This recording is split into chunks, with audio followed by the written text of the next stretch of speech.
كيكه الكوكونات يا جماعه. اللي في الصينيه دي ايه؟ اللي في الصينيه ده سكر وميه. قد ايه سكر؟ كوبايه الا ربع سكر. حطيناها في حله ناشفه مسخنه كويس على نار هاديه، احمرت من الجناب، احمرت بسيط. قلبناها لحد كلها ما بقت لون موحده. وبعد كده نزلنا عليها بكوبايه، نص كوبايه ميه مغليه. ماشي. سيبناها لما هديت خالص وبردت. بعد كده نحطها في الصينيه كده وايه، ونلفها كده في الصينيه، ونسيب عليها بقى ايه، نسيب عليها نصب عليها الكيكه بتاعتنا. ماشي. انا عامله صينيتين، واحده هعملها بالكوكونات كده اهوت، اللي هو الايه، الكراميل دوت وجوز الهند، والتانية هعملها من غير. ماشي. بس ديت ليها تسويه غير التسويه التانية. دي تعتبر كيكه برتقال عاديه، بس ليها تسويه تانية. عايزه اقول لكم بقى حاجه كمان، اللي انا بصراحه ربنا انا بحب جوز الهند في اي حاجه. اما انا عملت قبل كده، دي اول مره اعملها بجوز الهند. انا كنت بعمل جوز الهند بخلطها في الايه، في الخليط كله. بس اول مره اعمل طبقه الكراميل دي مع جوز الهند. عملتها قبل كده بالموز ما عجبتنيش، لكن طبقه الكراميل انا بحبها، وجوز الهند بحبها برضو. هقول لكم على المكونات اللي معايا في الطبق، بس الاول هحط الميه المغليه ديت عشان ما تبردش مني. اهي ميه مغليه بتغلي، دي كده حوالي كوبايه ميه مغليه. ماشي. هقلب بقى كويس، ما تخافيش بقى على البيض ولا حاجه، مفيش حاجه هتستوي ان شاء الله، بس اهم حاجه التقليب. هقلب وارجع لكم تاني واقول لكم المكونات اللي هنا ايه دي ايه. هنا 4 بيضات، ظرفي فانيليا، بشر برتقان حوالي معلقه كبيره، حوالي معلقه خل، بس انا كان عندي حبه صغيرين بصراحه حطيت بتاع حوالي نص معلقه، بس انت حطي معلقه كبيره. ماشي. الحبه عندي حطيتهم. حطيت كل ده في الخلاط وضربته مع كوبايتين سكر، مع كوبايه الا ربع زيت.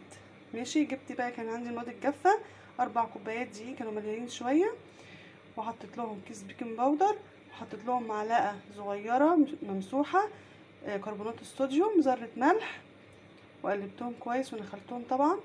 وبعدين ضفت عليهم بقى المكونات اللي كانت في الايه، في الخلاط، وضفت لهم كوبايه ونص عصير برتقال فريش، اللي هو البلدي ده يا جماعه بيبقى جميل جدا. لو ما عندكيش برتقال ممكن تستبدليه بلبن او بميه عادي، مفيش مشكله. ماشي. يبقى كده عرفت المكونات الجافه ايه. 4 كوبايات دقيق، كيس بيكنج باودر، معلقه صغيره بيكربونات الصوديوم، رشه ملح.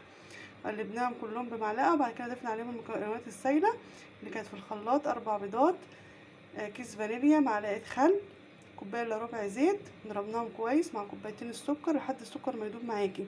يعني تضربي وتسيبي شويه يريح الخلاط، تعملي اي حاجه وتيجي تضربي تاني لحد ايه ما تحاولي ان انت تدوبي ايه السكر معاكي. عشان في ناس بتشتكي ان الكيكه بتاعتها بتعجن من فوق وبتلزق، بتعجن وبتلزق معاكي ليه؟ سببين. اول سبب ان انت ما بتضربيش السكر معاكي كويس، وتاني حاجه الصينيه اللي انت بتدهنيها زيت كتير. المفروض ان انت تدهنيها نقطه زيت صغيره، وكمان تنشفيها تمسحيها بمنديل كمان، عشان الزيت ده كله بيقوم فوق الوش الكيكه. ماشي. ده من اسباب الايه، التلزيقه، وسبب اللي ايه اللي بيعمل طبقه معاكي مقرمشه من فوق كده، اللي هو السكر ما بيدوبش كويس. حبيت برضك اقول لكم المعلومه دي، كنت قايله لكم عليها قبل كده. اللهم صل على النبي. بعد بقى ضفنا المكونات كلها على بعضها، رحت جايه بقى ايه، رحت جايه مسحها حوالي ربع كوبايه زبده كده. لو وجد، لو موجدش خلي بدل الكوبايه الا ربع زيت خليهم كوبايه. ماشي. صيحيها وتضيفيها بقى على المكونات كلها بعد ما ايه، بعد ما تقلبي، قبل ما تحطي ايه، قبل ما تحطي عصير البرتقال.